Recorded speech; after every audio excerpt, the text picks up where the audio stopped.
আপনার কাছ থেকে বেনসন কয় টাকা রাখছে? 25 টাকা রাখছে। 25 টাকা রাখছে। হ্যাঁ, এই কিছুক্ষণ আগে ওই ছেলেটা। আচ্ছা আচ্ছা, কয় টাকা নিয়েছে? এটা আপনার 40 টাকা। এটাতে 35 টাকা লেখা আছে, অর্থাৎ আপনার কাছ থেকে 5 টাকা বেশি নেওয়া হয়েছে। আপনার কষ্ট লাগলো না এখন? না, এর তো কিছু করার নাই। বাংলাদেশ বর্তমান যে পর্যায়ে যাইতেছে, আমাদের তো এরকমই যাইতে হইবে।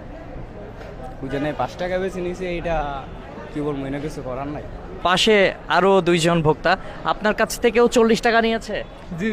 আচ্ছা আচ্ছা, কিন্তু এটার দাম 35 টাকা, 5 টাকা বেশি নেওয়া হচ্ছে।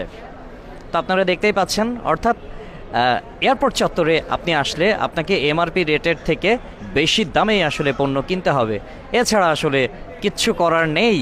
আমি একটু দোকানদারের সাথে একটু কথা বলার চেষ্টা করব যে আইসক্রিম 35 টাকা এই ভোক্তারা দাবি করলো যে 40 টাকা, এটার কারণটা কি? আমরা তো 35 টাকা করে নিচ্ছি।